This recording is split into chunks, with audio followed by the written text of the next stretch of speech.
There is a misconception that abounds online. Many people would have us believe that science and religion are in conflict, and that only one can prevail.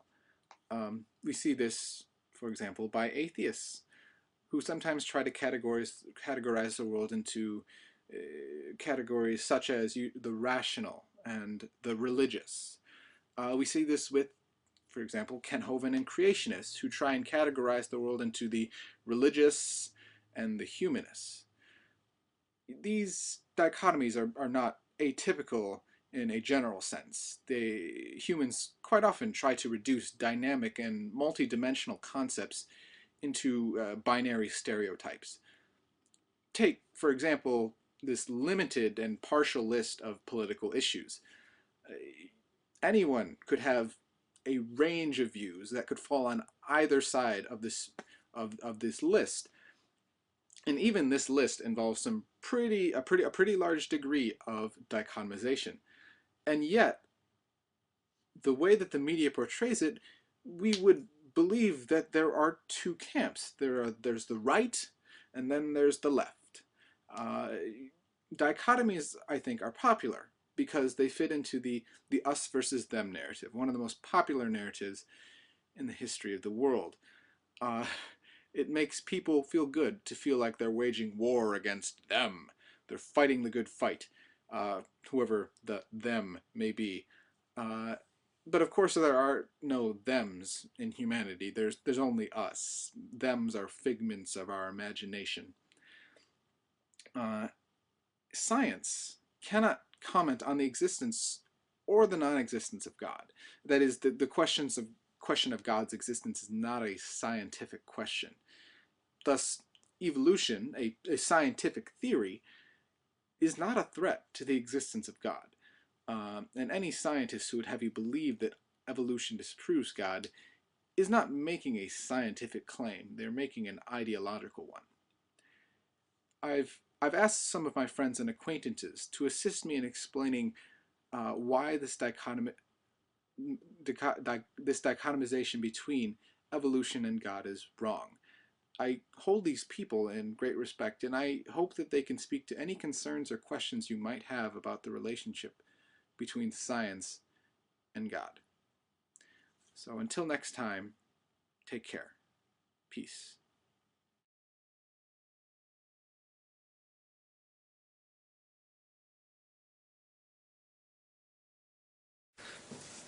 Hey guys, Lapguy speaking. So I will be replying to this point in this second part. So, I am to show how young Earth creationism or intelligent design is wrong. Well, they're the same, right? As it was established by American case laws, most specifically in 2005, the Kitzmiller et al. Versus the Dover Board of Education. But I digress. I urge you to check the sites for Scientific American, Nature, links in the description or in annotations. I don't know. I won't be doing the editing for once. And I also urge you to check the video answering the 15 questions pamphlet because it replies to many frequently asked questions by creationists. To really understand why young Earth creationists and intelligent design proponents are wrong, we have to see this scientifically. So let us look at the very base of any scientific discovery, the scientific method. How does it work? First of all, you ought to problematize something. Ask a question. Then you ought to do some background research, either through observations or just, reviewing the already scientific literature. Then, form a hypothesis. Then do an experiment trying to test your hypothesis. Finally, gather data and notes of everything that might happen in your experiment that might be extremely relevant. From that, you draw your conclusion and then compare that to your initial hypothesis. Two things might happen. If your hypothesis is false, you might go back to making another hypothesis. But if your hypothesis is actually confirmed, you ought to publish your results and submit it to your peers so they can evaluate your work, because science is a social collaboration. Now, peer reviewing is a very long and difficult process. The slightest mistake can cost you dearly, and even if your paper is very good, still might be a chance that, yeah, it's good, but they won't publish your paper in that specific journal. But if your paper actually gets to be published in great scientific journals, there is a great dose of happy. So, has evolution produced any peer-reviewed evidence? Well, actually, yes. Some examples include fast-paced evolution and speciation, amongst many others. And there's many more. A simple search for evolution in PubMed, which is a database for scientific papers, American specifically, you'll find evidences in the thousands. So, what is the peer-reviewed evidence for young Earth creationism? 0. What is the peer-reviewed evidence for intelligent design? 0, despite the fact that intelligent design proponents, well, some anyways, have published peer-reviewed papers, but not supporting intelligent design. Now, if you look at the criteria for publication in great scientific journals, you actually see that they are quite open.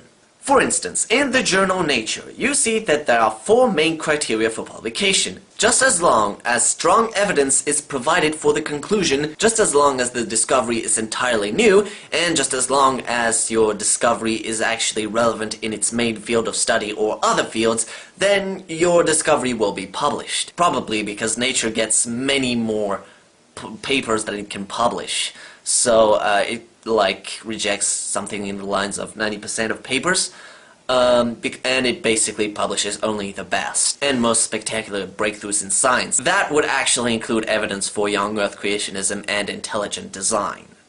Yeah, because it would revolutionize everything we know about science. I've said that, but I said this before, and I'm saying this again. Now, as another point, I want you to take a look at the criteria for publication from creation research journals and who claim to be peer-reviewed. So let's take a look at the Answers Research Journal and their 6 criteria for publication. If you wish to publish a paper in the Answers Research Journal, 6 criteria will be taken into account. Is the paper's topic relevant to the making of a creation and flood model? Does the paper provide an interesting contribution to the creation and flood model? Is the paper formulated within a young Earth, young universe framework? If the paper is polemical in nature, does it discuss a point that is left out in the origins debate? And, most important points, if the paper gives evidence of an old Earth, old universe, does this paper criticize this evidence and give a young Earth creationist alternative? And finally, does this paper provide faithfulness to the grammatical, historical, normative, and literal interpretation of Scripture? As you can see, this specific peer-reviewed creationist system is actually pretty close-minded, because it doesn't allow any evidence that counters young Earth creationism.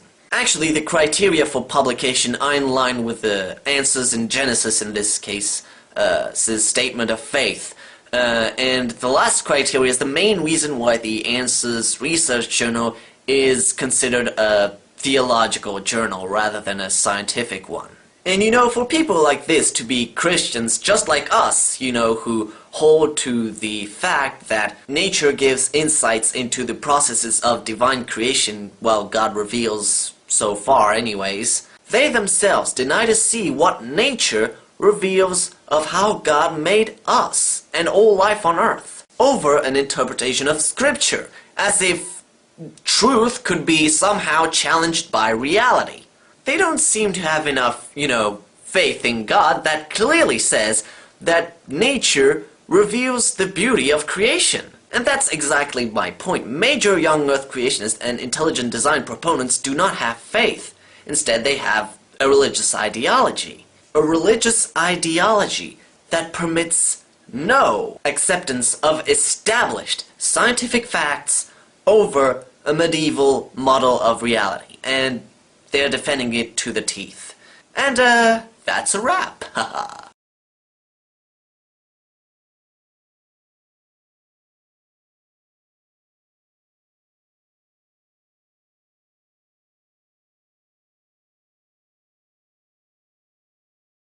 We learn in Genesis that God created us with intent and purpose.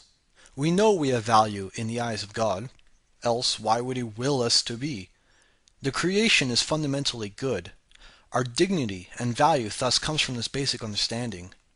Contrast this with the notion that we are not the children of Eden, but the children of random mutations in a pitiless universe. Evolution challenges our most basic assumptions about our origins. Evolution challenges us about who we are. I will not presume myself capable of addressing, let alone understanding, your innermost concerns. However, if it helps, I do wish to share with you these three things. The first is that God so loved creating that he imbued this magnificent power within the very fabric of the creation itself. God gave the universe laws, and through nature's obedience everything from the first stars to you and I were born. Thus, while the mechanism is different, we are still the children of Eden. The second is that your evolutionary heritage cannot take away your worth as a human being. If your origins determined your worth, God would not have had the King of Kings born in a feed's trough in the boonies of the Roman Empire. The third is that since God created not just us, but all of nature, with the same love and will, nature too is valued in the eyes of God. Some Christians attempt to preserve their worth by devaluing everything else. We are valuable because everything else is not. Hence, to give humans an evolutionary link with nature is to remove this divide and place us on a similar level. To this I say God has already given you infinite worth. Return what prestige you have taken from nature and give it the respect it deserves. Finally, while you do not have to accept what I say, neither do you have to ascribe to the other philosophies associated with evolution. Evolution is the change in allele frequency within a population of organisms over time. The rest is details. Beyond the science, evolution only becomes what we teach others to believe. If you think teaching evolution will lead to social Darwinism or a fundamental devaluing of humanity, it is not because of the theory itself, but because of how the people misuse it to achieve their own ends. Likewise, Christianity has been misused to inflict all sorts of misery, yet we do not blame Christianity itself for this. Therefore, instead of discarding evolution, discard those ideas which have been artificially attached to evolution. Talk to Christians who do not find evolution so repulsive, or read books on the subject of theistic evolution. You just might gain from the perspectives they hold. Have a good one.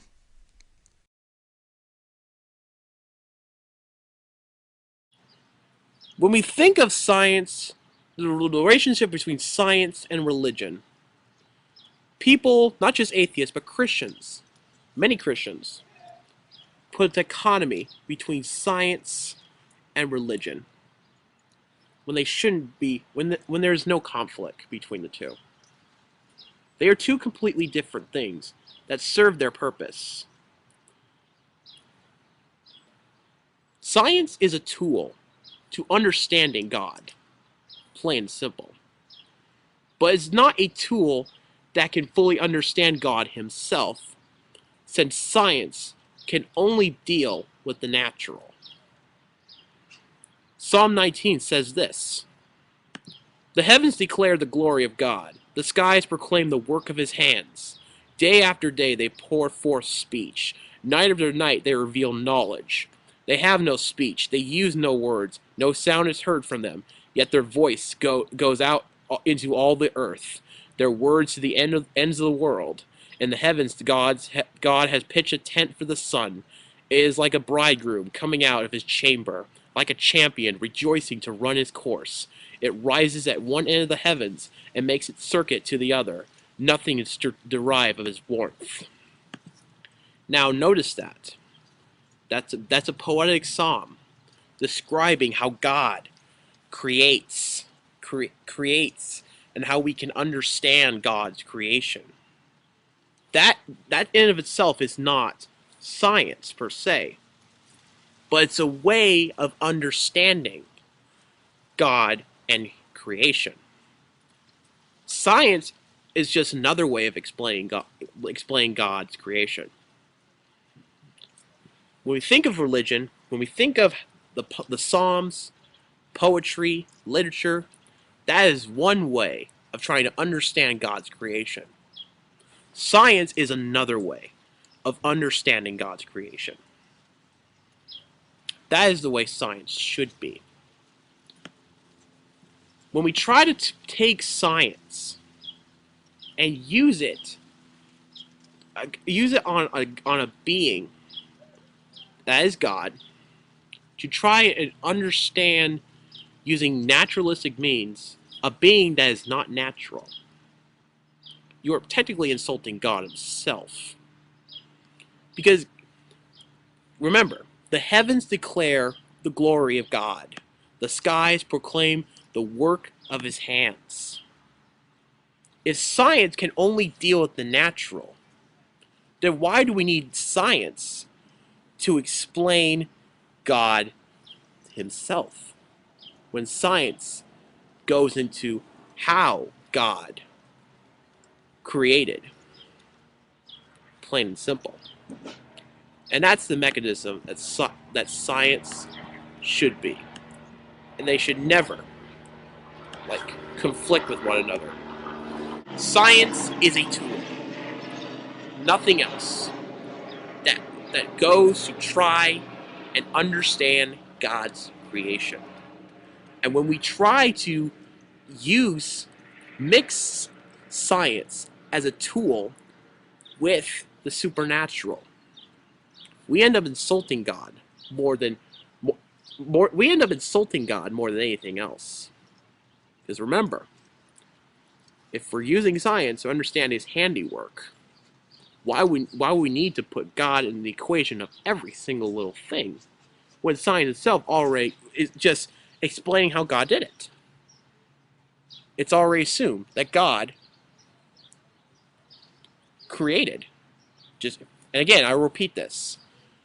Psalm 19. The heavens declare the glory of God. The skies proclaim the work of his hands. Remember that psalm, because that's important. Because that tells us that science does not need to conflict with religion at all.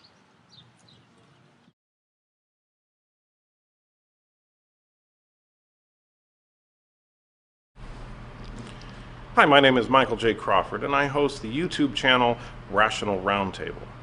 I've been asked to address young Earth creationists and the fact that many of them feel that evolutionary theory is a threat to the very foundation of their faith. To you, I would say it's not a threat. After all, your faith is just that, your faith. Whether or not evolutionary theory says that the Earth is millions of years old, billions of years old, or a few thousand years old, should make no difference to your faith, to your belief that God is real, that Christ is real. But before you go attacking evolution, let me caution you about a couple of things. I know that many times you hear people say you just don't understand the theory, or you're ignorant of science or whatever, and I'm not going to try and throw those types of terms around at you. I'm simply going to challenge you to understand that science is not a static ideological system. It's a dynamic, evolving system that is designed solely to learn ultimately how the universe works, including life itself. Now, currently, the best explanation that scientists have come up with for the diversification of life on this planet and the obvious changes that have taken place on this planet is what we call evolution. Does that mean that evolution is the final answer as to what it's all about? The answer is no. Science has no final answer, because science is constantly seeking out more information, trying to either disprove or strengthen their theories and attempt to get a better picture at what ultimately is the history of planet Earth and the universe that we're in. If, in fact, young Earth creationists are correct, if the Earth is somewhere around 6,000 years old, and the life that exists today has existed for all time or in some similar form, and started in a fully formed, evolved, if you will, system, then eventually the scientific data will confirm this.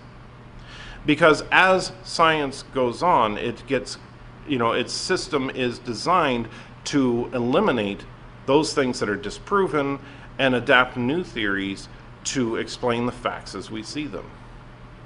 Currently, evolution is the best system they've got to explain what we can see. Eventually, who knows? It could be some kind of evolution that we don't imagine now, that isn't driven by mutation and natural selection. Or it could be creationism. Or it could be something totally different that we haven't even conceived of. Or just maybe Darwinistic evolution is in fact the process that we'll stick with for some time. But that's a different statement than a statement of faith. You see, I don't argue that faith is a bad thing. You know, the idea that God exists, obviously I agree with you on that. The idea that Christ is our Savior, obviously I agree with you on that. We simply disagree as to the methods that God may have taken over the course of the history of the planet to get it into the status that it's in today. And ultimately, I don't believe that your salvation is based on whether or not you have a scientific understanding or simply faith that God is behind it all. I think your salvation is, by Christ, not by Genesis. And so I hope you'll take that into account before you start attacking science as being some kind of evil institution, and understand that it's not evil, nor is it truly good. It simply is an institution designed to seek the truth. And whether or not you're a person of faith, I think we should all agree that finding the truth is ultimately what we should all be seeking. Take care.